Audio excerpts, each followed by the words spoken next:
A ver, hoy vamos a empezar con un tema que está muy relacionado a cosas que venimos viendo, por ejemplo, a sistemas materiales. Eh, Cuando nosotros empezamos a ver el concepto de mezcla. Cuando nosotros empezamos a ver el concepto de mezcla, empezamos a ver que cuando hablábamos de una mezcla estábamos hablando de un sistema material que tenía dos o más componentes. Bueno, cuando nosotros hablamos de una disolución, estamos en presencia, ¿sí?, justamente, de una mezcla, no de una sustancia pura. Recuerden que cuando hablamos de sustancias puras estábamos en presencia de los elementos, de los compuestos, ¿sí? Qué características tenía cada uno de ellos. Esto lo vimos en sistemas materiales, así que lo paso, simplemente para que lo vayan recordando. Cosas que habíamos visto, qué era una sustancia pura, qué era un elemento, cuál era la diferencia entre un compuesto y un elemento, cómo nos podía ver, diferenciar entre sí. Y después vimos lo que nosotros definíamos como una mezcla. Y esa mezcla era aquella que estaba formada, como decía recién, por más de un componente. Esas mezclas pueden ser homogéneas o pueden ser heterogéneas. Homogéneas o heterogéneas. Siempre que hablamos de una mezcla homogénea, yo no podía distinguir los componentes de la misma a simple vista.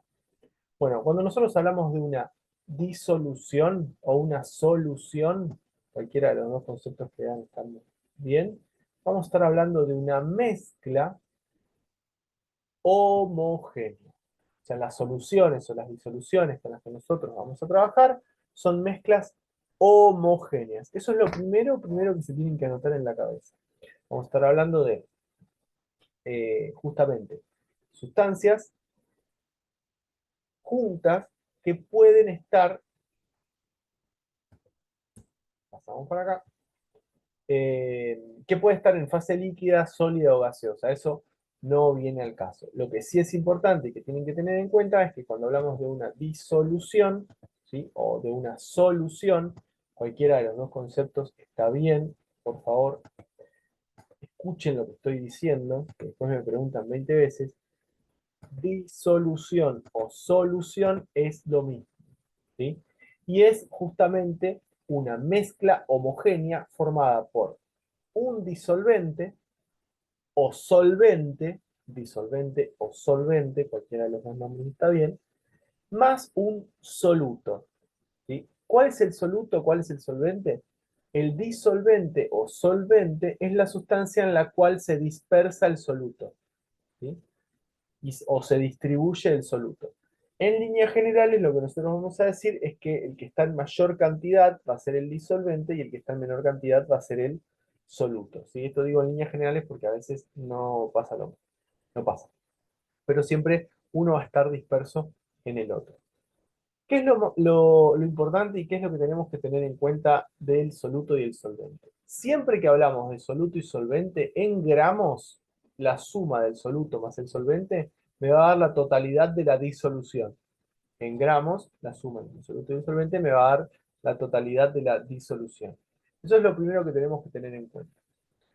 Otra cosa que tenemos que tener en cuenta es que las distintas disoluciones van a estar dadas no solamente por el estado de agregación que pueda llegar a tener, que no siempre tiene por qué ser un estado de agregación líquido, hay distintas disoluciones, sino también por la cantidad de sustancias disueltas en la misma.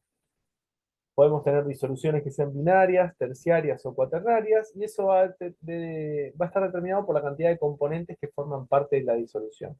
Si yo tengo dos componentes en una disolución, por ejemplo agua y sal, vamos a estar hablando de una solución binaria. Si estamos hablando de una disolución que tiene agua, sal y azúcar, será una disolución terciaria, tiene tres componentes, ¿sí? Recuerden que la cantidad de componentes no es la cantidad de solutos, sino eh, la cantidad de sustancias que forman parte de la mezcla. Para que sea una solución, no tiene que haber reacción entre el soluto y el solvente, reacción química. Sí puede haber una separación en el sentido de que, por ejemplo, los cationes y los aniones se separan en un compuesto iónico, tengo aniones y tengo cationes en un compuesto iónico, eso sí es una disolución. Pero si hay una reacción, por ejemplo, sodio más agua que me da hidróxido de sodio, eso no es la formación de una disolución, sino que es una reacción química. Siempre que hablamos de disoluciones, no existe una reacción química. O sea, disolver una sustancia en otra sustancia es un proceso físico, no químico. ¿Vieron que hoy les pregunté eso? ¿Sí? Es una transformación física, la disolución de un compuesto en otro. ¿Sí? Eh, Eso es importante tener en cuenta. Nosotros no podemos separar las disoluciones por métodos físicos simples. Siempre lo voy a tener que separar a través de eh, las disoluciones, a través de cambios de estado. ¿Sí? Cambios de estado, que es un proceso físico, pero no un proceso físico simple. O sea, tengo que tener una destilación, o tengo que tener una cristalización, o tengo que tener una cromatografía para poder separar los componentes de una mezcla que tienen las características de una disolución. En líneas generales, nosotros vamos a utilizar como solvente polar por naturaleza, al agua. O sea, siempre que hagamos una disolución, la mayoría de las veces va a ser el agua el solvente que va a encargarse de disolver a las sustancias polares. Esas sustancias polares van a ser ácidos, van a ser bases, van a ser compuestos iónicos. Ácidos, bases o compuestos iónicos. Y después vamos a ver cómo va a actuar el solvente o cuál va a ser el proceso de disolución de cada una de las sustancias por separado. De a poquito vamos a ir intentando verlas y clasificar cada una de ellas. ¿Sí? Esto respecto de la definición de disolución. Esto que ustedes ven acá, soluto más disolvente es igual a disolución, es real, pero va a funcionar siempre que estemos hablando de masa, ¿sí? En gramos. El soluto más el disolvente me termina dando la disolución. En gramos, ¿sí? Esto para que la igualdad sea real. Si ustedes tienen, por ejemplo, gramos de soluto y mililitros de disolvente, no pueden hacer la suma, ¿sí? Necesitan que esto esté en gramos, que esto esté en gramos, que esto esté en gramos. Después vamos a ir trabajando con eso de a poco. ¿Estuvieron copiando o necesitan copiar lo que está en el pizarrón? Yo estoy con... Una de las cosas que nosotros más vamos a analizar es lo que se conoce como el proceso de disolución. El proceso de disolución está relacionado con cómo y por qué una sustancia puede ser disuelta por otra. Cómo y por qué una sustancia puede ser disuelta por otra.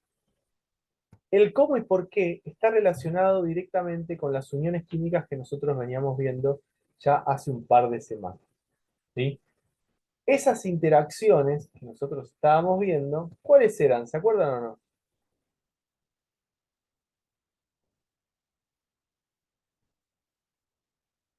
Que puede haber entre moléculas o entre iones.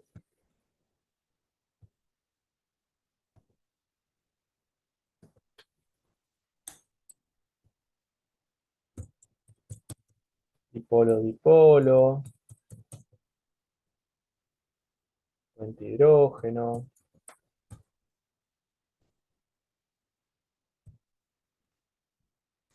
ion dipolo.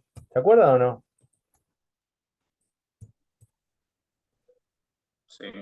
Ajá. London. Todo tipo de interacciones que nosotros estuvimos viendo, clases anteriores, ¿sí?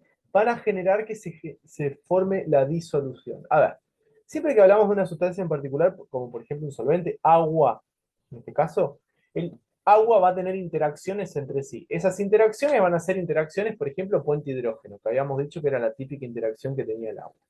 Ahora, si yo quiero que se disuelva un soluto en particular, por ejemplo, glucosa, ¿sí? Lo que tiene que suceder es que las interacciones que existen entre el soluto y las interacciones que existen entre el solvente tienen que ser parecidas.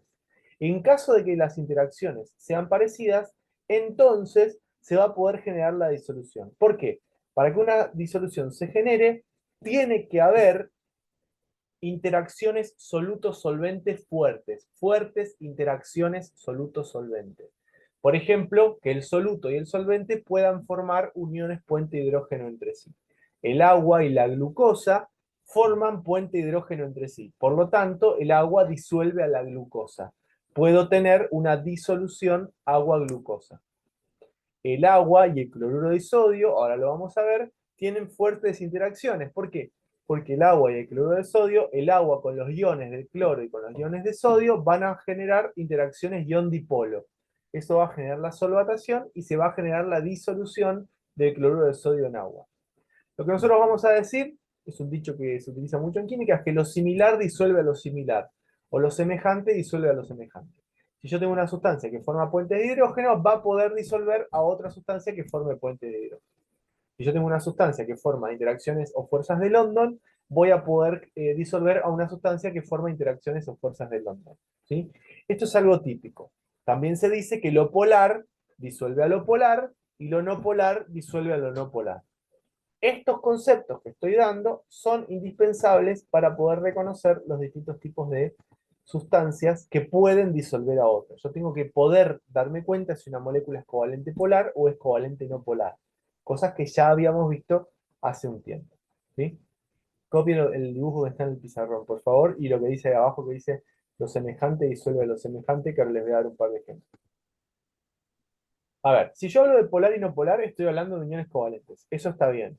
Pero aparte, ¿qué particularidad tiene esa molécula si es polar o es no polar? ¿Qué forma para ser polar? Polos. Forma un líquido. Dipolos. Muy bien, forman dipolos. Si la molécula es covalente polar, va a formar dipolos. ¿Sí? Una molécula que forma dipolos va a poder ayudar a disolver a una molécula que forma dipolos.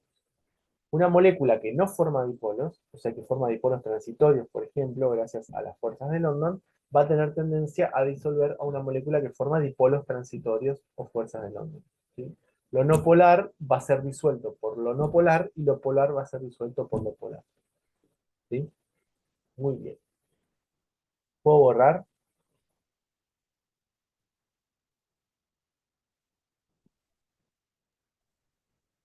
Sí, Mati.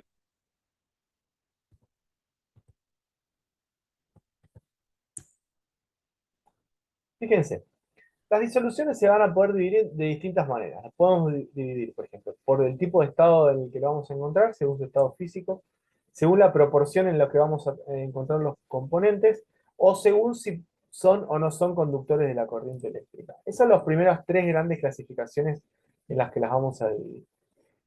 Tienen que tener en cuenta que puedo tener disoluciones donde el soluto y el solvente son sólidos, mi disolución va a ser sólida. Puedo tener disoluciones donde el soluto y el solvente son líquidos, probablemente mi disolución sea líquida. Puedo tener disoluciones donde el soluto es sólido y el disolvente es líquido. Eso es probablemente lo primero que a uno se le cruza la cabeza cuando disolvemos agua y sal o agua y azúcar. ¿Sí? Yo puedo encontrar mezclas en general o disoluciones en general en cualquiera de los estados de la materia y voy a tener ejemplos para cada una de ellas.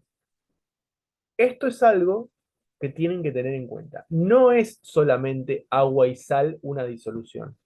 Hay otro tipo de mezclas u otro tipo de disoluciones que también van a estar en otro tipo de estados. ¿Sí? Eso a tenerlo en cuenta. Yo puedo clasificar una disolución dependiendo de el estado de agregación en la que nosotros lo vamos a encontrar. Esto es lo primero que hay que tener en cuenta y que se tienen que anotar por ahí. Voy a pasar rápido y después vuelvo. Otra de las maneras que tengo de clasificar a las disoluciones es según la cantidad de soluto que va a tener nuestra disolución. El soluto era el componente que estaba en menor cantidad. Para poder definir esto, según la cantidad de soluto, hay que definir otro concepto que es muy importante, que es el concepto de solubilidad. Vamos a pasar acá rápido. ¿Qué es la solubilidad de un compuesto? ¿Qué es la solubilidad de un compuesto? La solubilidad de un compuesto está relacionada con la cantidad de soluto, ¿sí? La cantidad de soluto que puede un solvente determinado, eh, capturar, por decirlo de alguna manera, disolver. Un solvente va a disolver una determinada cantidad de soluto. Esa determinada cantidad de soluto que va a disolver un solvente dado se llama solubilidad. Y la solubilidad va a estar dada en general en gramos de soluto por cada 100 gramos de disolvente.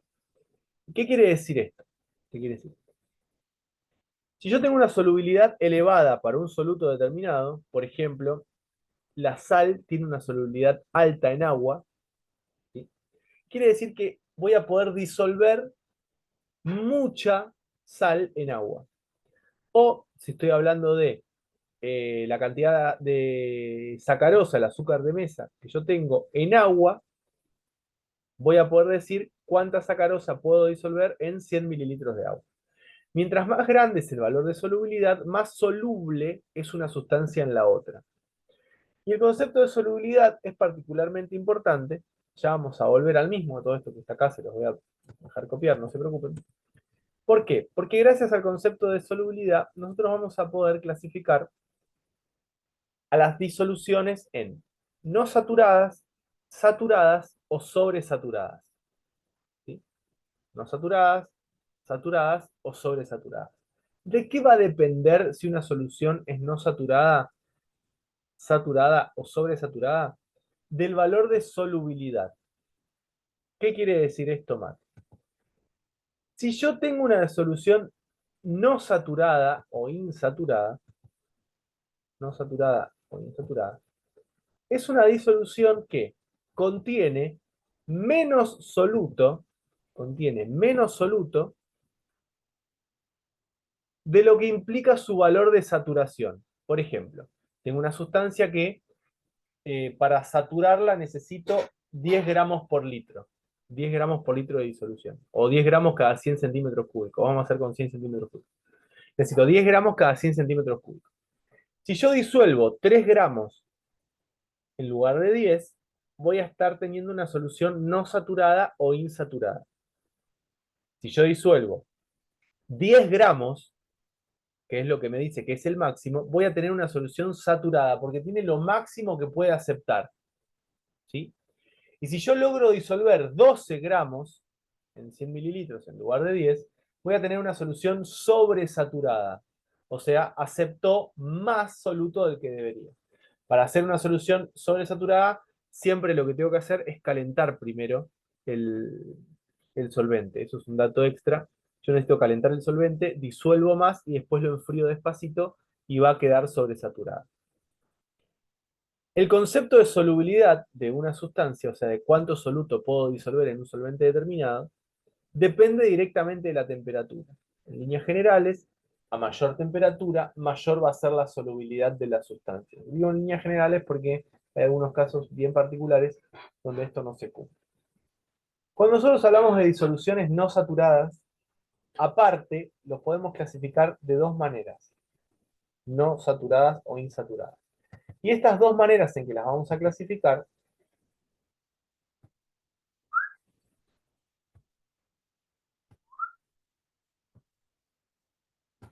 tienen que ver con una forma de percibirlas. Pueden ser diluidas o concentradas.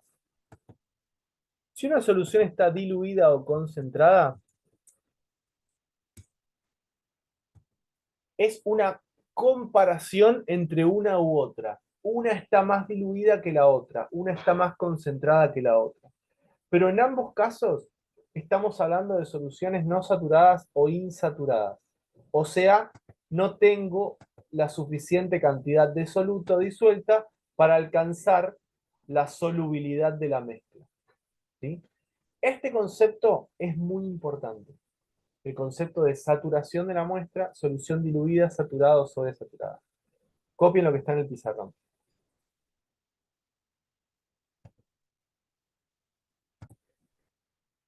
Una sustancia es insoluble en la otra cuando no la puedo disolver. ¿Sí? Yo tengo una piedra y le tiro agua y la piedra no se disuelve.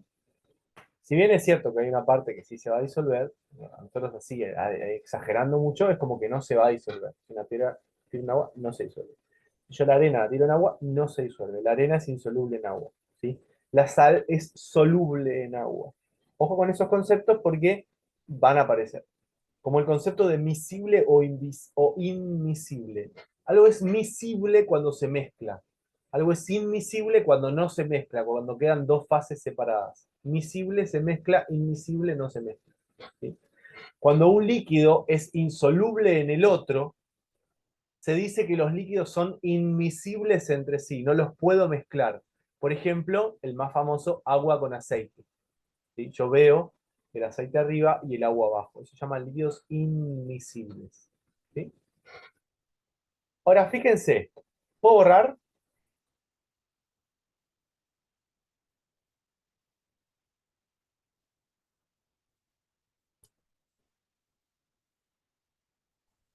Sí, Mati.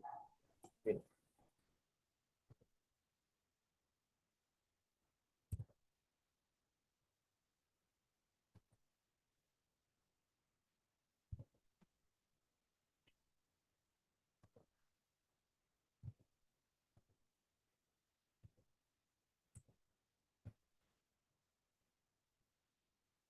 Hoy a la mañana la clase que le di a los chicos de kinesio de junio no la grabé, por ejemplo, porque faltaron tantos que no la grabé. Me enojé. No me hagan hacer lo mismo ustedes, porque están empezando a faltar un montón. Lo aviso por las dudas. Hoy son 25, ustedes son un montón en el grupo. ¿No? Aviso por las dudas. Pues no se quejen y les dejo de grabar las clases. ¿Vamos?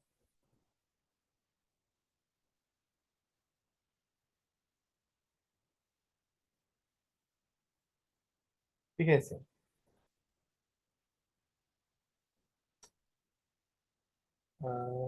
Esperen, quiero ver una cosa, porque no les quiero confundir las unidades. Denme un segundo. A ver, sigo con el grupo, esperen que poner pausa porque quiero ver algo para que no se les mezclen las unidades. No me acuerdo. Fíjense, este es un gráfico de solubilidad en función de la temperatura. ¿Sí? De solubilidad en función de la temperatura. En líneas generales, la solubilidad de una sustancia, ¿sí?, aumenta a medida que aumenta la temperatura. ¿Qué quiere decir esto? Mientras mayor es la temperatura, más soluble se va a volver una sustancia en la otra. ¿Me siguieron lo que dije o no? Esta línea negra que está acá implica solubilidad de la sustancia. ¿Sí? O sea que en este punto, si yo tengo la concentración de gramos de sustancia acá, de gramos de una sustancia en función de la otra, a una temperatura dada, por ejemplo, entre este y este, exactamente arriba de la recta, yo voy a decir que mi solución va a estar saturada. ¿Se entiende lo que digo o no? Mi solución va a estar saturada. ¿Sí? Si está justo arriba de la recta. Yo tengo diferentes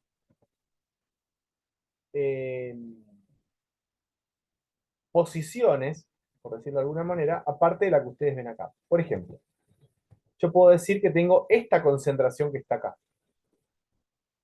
o esta concentración que está acá, o esta concentración que está acá, o esta concentración que está acá.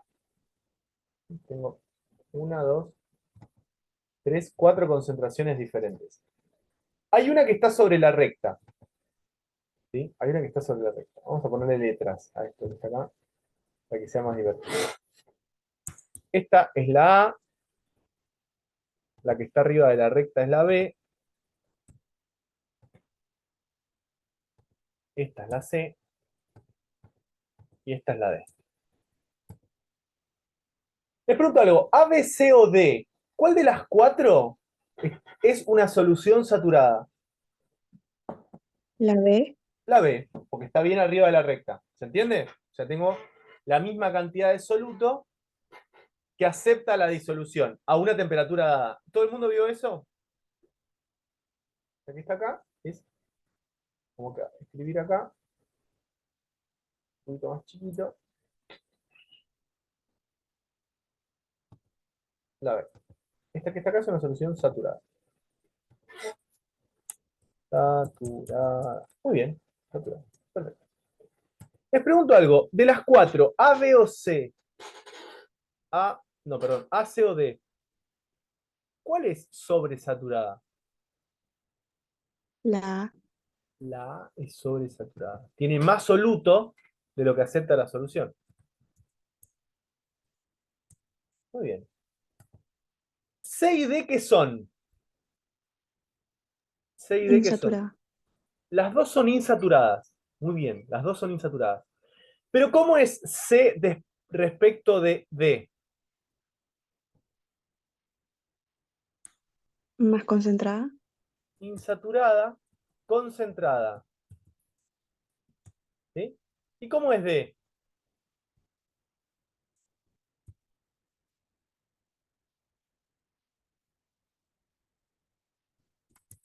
Insaturada, diluida. ¿Sí? Cuando nosotros hablamos de una disolución, puede llegar a tener distintas cantidades de soluto. Y esas distintas cantidades de soluto me van a permitir a mí clasificarla de 4 maneras diferentes. En realidad de 3, pero hay una que está dividida en 2. La solución puede ser saturada, tiene la máxima cantidad de soluto que puede tener. Puede ser sobresaturada, tiene más soluto del que debería. Eso solo se logra calentando la disolución, disolviendo más y enfriándola despacito. Eso es muy inestable, o sea, se puede romper el equilibrio y que precipite lo que sobra. Y después tengo las insaturadas, que tienen menos soluto de lo que de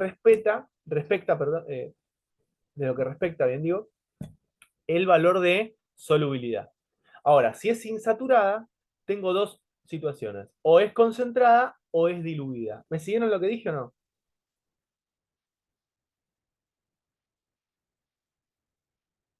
Sí, Copien, Mati. copien lo que está en el pizarrón. Esto que acabo de dibujar fue un ejercicio de parcial. Hace algunos años. Vamos a volver un ratito a las definiciones.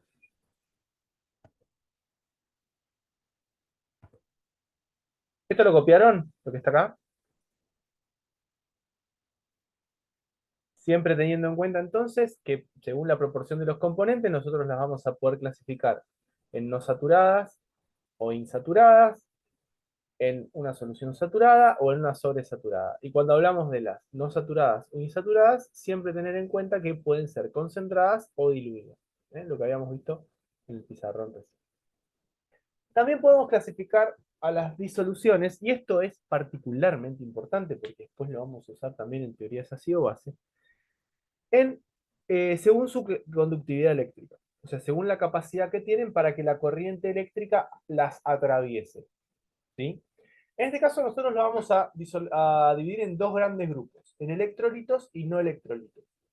Aquellas sustancias que al disolverse forman electrolitos son aquellas que tienen la capacidad de formar iones cuando se disuelven. O sea, se disuelven y forman distintos iones. Por ejemplo, el cloruro de sodio forma cationes sodio y aniones cloruro. ¿Sí? Cloruro de sodio.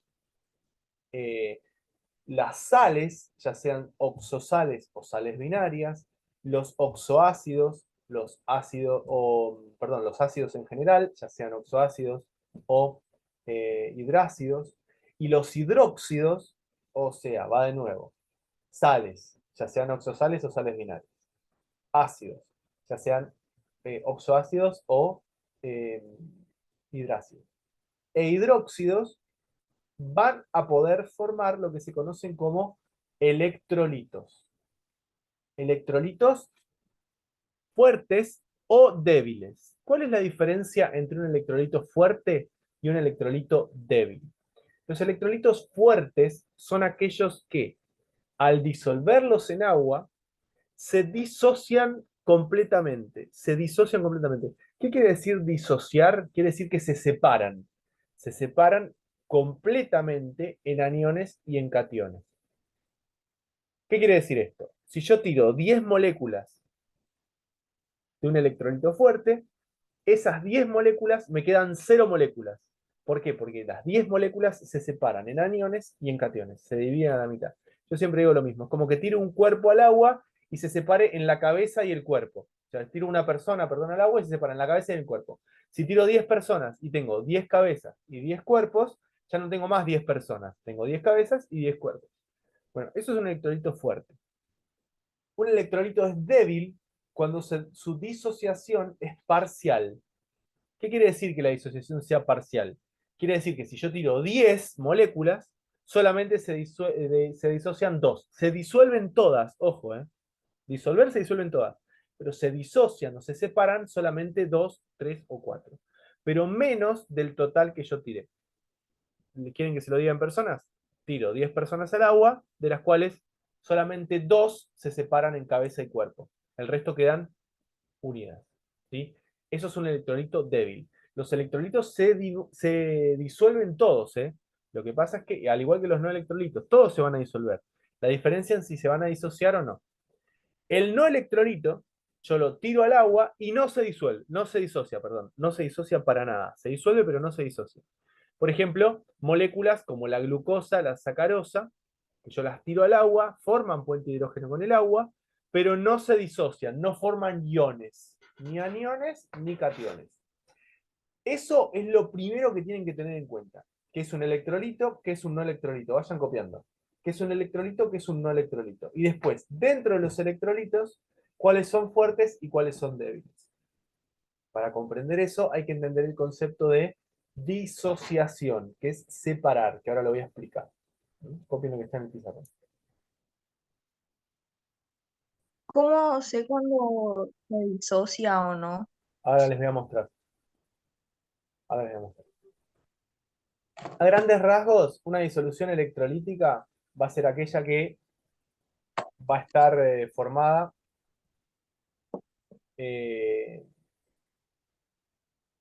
se va a disociar completamente, ¿sí? Eso es lo primero que tienen que tener en cuenta, y es la que va a permitir que se conduzca la corriente eléctrica. Y la no electrolítica no se van a disociar, dije mal igual, no, la electrolítica no se va a disociar completamente, se va a disociar. Una electrolítica puede ser fuerte o débil, se va a disociar completamente si es fuerte o débil si es solo parcialmente. Y las no electrolíticas son aquellas que no se van a disociar, por lo tanto no pueden conducir a la corriente eléctrica. La disociación implica formación de aniones y cationes. Si se forman aniones y cationes, tenemos una disociación. Si no, no. Yo recién les dije, a la pregunta que me hicieron recién, clarito cuáles son las que se disocian. Las que se disocian son sales, ácidos y bases. ¿Sí? E hidróxidos, si quieren. Vamos a decir de nuevo. Sales, ácidos e hidróxidos. Las sales, los ácidos y los hidróxidos se disocian. Esa es la pregunta que me hicieron y ya la había respondido. ¿Sí? ¿Cómo se disocian? ¿Cómo se disocian? Es otro tema que les voy a mostrar ahora. Miren. ¿Cómo se forma un ácido? ¿Y cómo se forma un ácido? Los ácidos siempre van a estar formados por... Esto que estoy escribiendo está en el cuadrito de compuestos que ustedes ya tienen que saber. ¿Sí? Pero si nosotros vemos que un ácido es HX, la disociación de un ácido siempre va a ser protones más X, donde X es el radical ácido. ¿Sí? X es el radical ácido.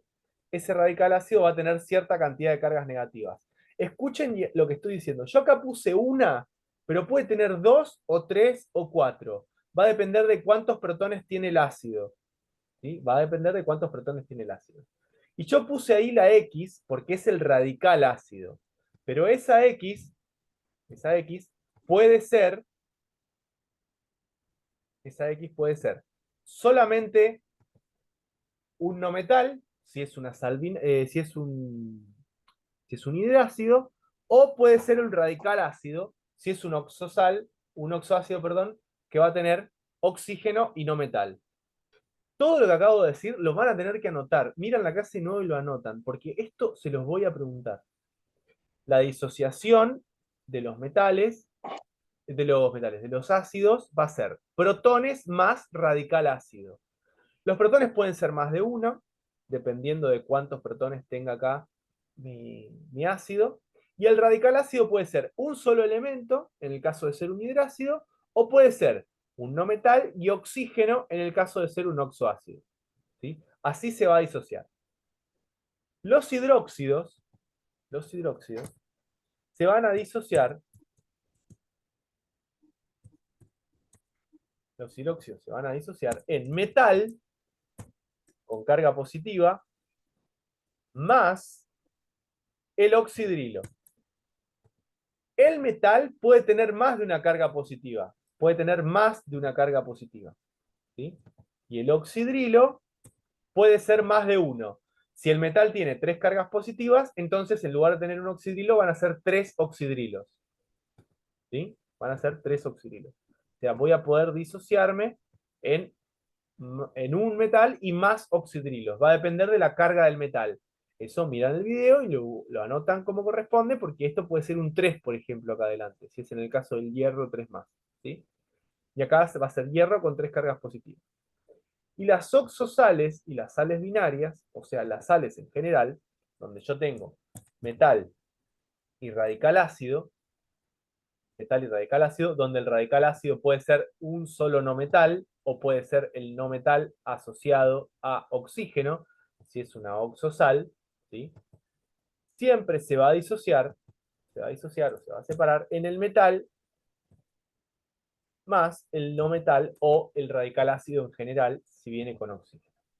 Esto puede tener más de una carga negativa, más de una carga positiva, dependiendo de la forma que tenga el radical. Esto que está acá es disociarse, separarse en aniones y en cationes. Va a depender de quién es la oxosal, o de quién es el oxoácido, o de quién es la sal binaria, o de quién es el hidróxido. Pero aquellos que actúan como electrolitos se pueden disociar de esta manera: parcial o totalmente, dependiendo si es un electrolito fuerte o si es un electrolito débil. ¿Sí? Parcial o totalmente. ¿Estamos? Por ejemplo, vamos a poner un ejemplo acá.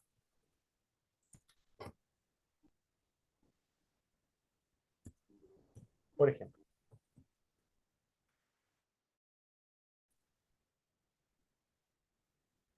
Hola, hola. ¿Están ahí? Se me cortó internet. Sí, profe. Perdón. Vuelvo.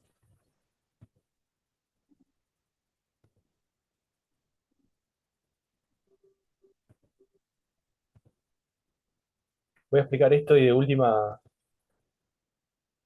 eh, ya estoy terminando igual, así que no se preocupen.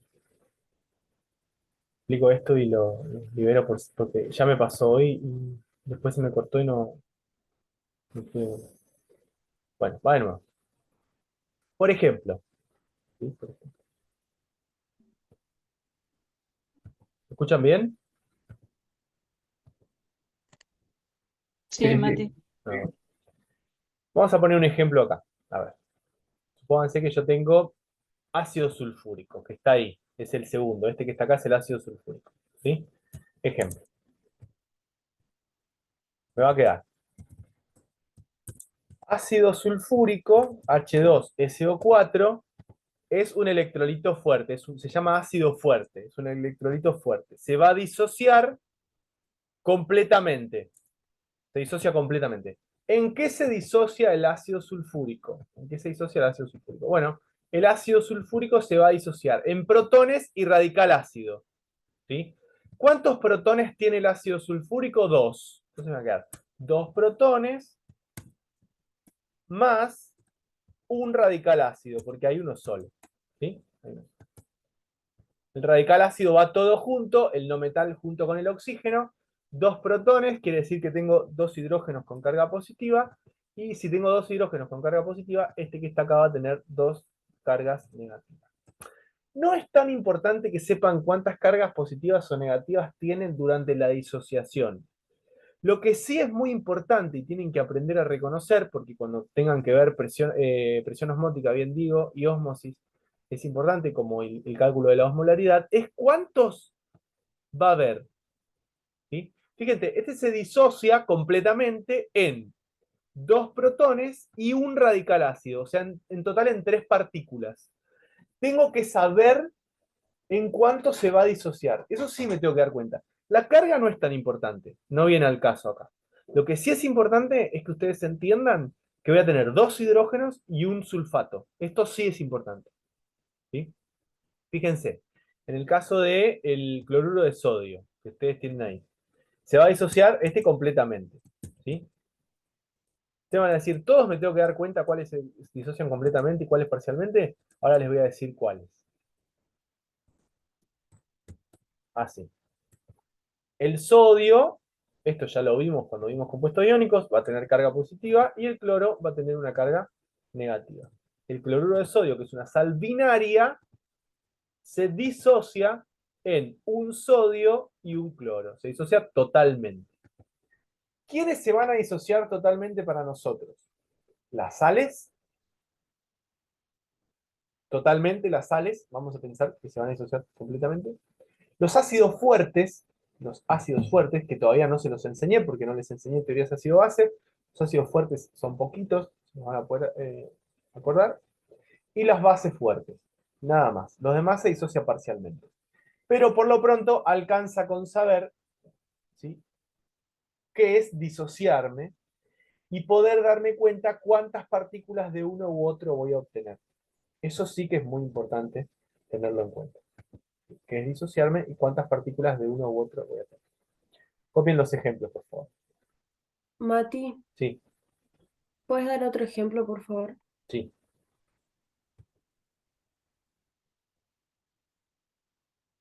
Eh, Vamos a poner acá.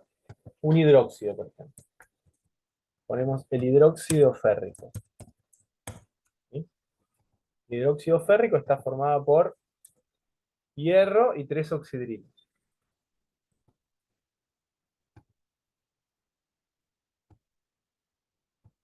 Esto se va a disociar en catión hierro, porque es un metal, uno solo, pero con 3 cargas positivas, más oxidrilos. ¿Cuántos oxidrilos van a ser?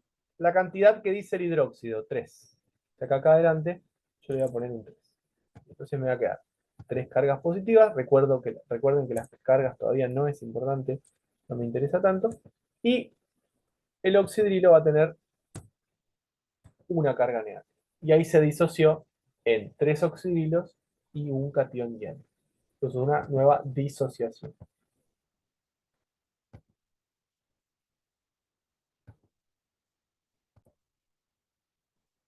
Fíjense, lo primero que vamos a hacer es esto.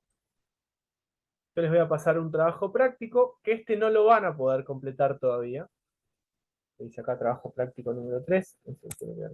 Trabajo práctico de la facultad. Este trabajo práctico todavía no lo van a poder completar todo, porque hay cosas que no les di, ¿sí? Pero sí van a poder definir algunas cosas. Por ejemplo, pueden definir lo que es un sol, un gel, que es la diálisis. O sea, el punto 3 lo pueden hacer, sí o sí lo tienen que hacer. El punto 3, este que está acá, lo tienen que hacer, porque es teórico, lo van a buscar. Les voy a pasar esta lista de problemas, que tiene un montón de problemas. Un montón de problemas. ¿Sí? Pero de estos problemas todavía no pueden hacer ninguno, porque yo no les expliqué ninguno. Pero sí pueden hacer el punto 1, 2, 3, 4, 5, que acá empieza, que son preguntas teóricas. Los 5 primeros puntos los van a poder hacer, porque son preguntas teóricas. Y quiero que lo hagan. ¿Sí? Después hay un montón de ejercicios para resolver. Vayan mirándolos. No los van a poder resolver todavía. No me preocupa demasiado que los puedan resolver o no. Y aparte, les voy a pasar un apunte.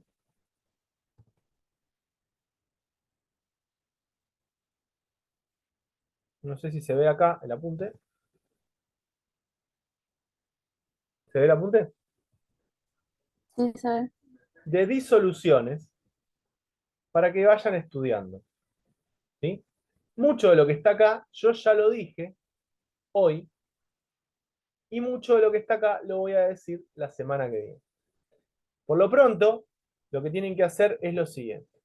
Punto 3 de este cuestionario que ustedes ven acá. Las 5 preguntas teóricas que ustedes ven acá de disolución. Con eso voy a estar tranquilo. ¿Por qué les doy tan poca tarea? Les doy tan poca tarea porque ustedes este fin de semana lo tienen que usar para ponerse al día con los temas. Los parciales fueron un desastre, no les voy a mentir. Me alegro a los que les fue bien, que estaban contentos, geniales, pero la mayoría sacaron notas muy bajas. Con lo cual hay conceptos muy básicos que no están manejando. Con lo cual se van a tener que poner a estudiar teoría. Mucha teoría y a repasar de la carpeta. ¿Sí? Con lo cual, el fin de semana va a estar hermoso, va a haber un sol divino, va a estar hermoso y un sol divino para los demás, para ustedes no. Para ustedes va a estar hermoso para quedarse encerrados y encerradas estudiando. Por eso no les doy más tarea que esto. Les podría dar más tarea, pero les voy a dar menos, ¿sí?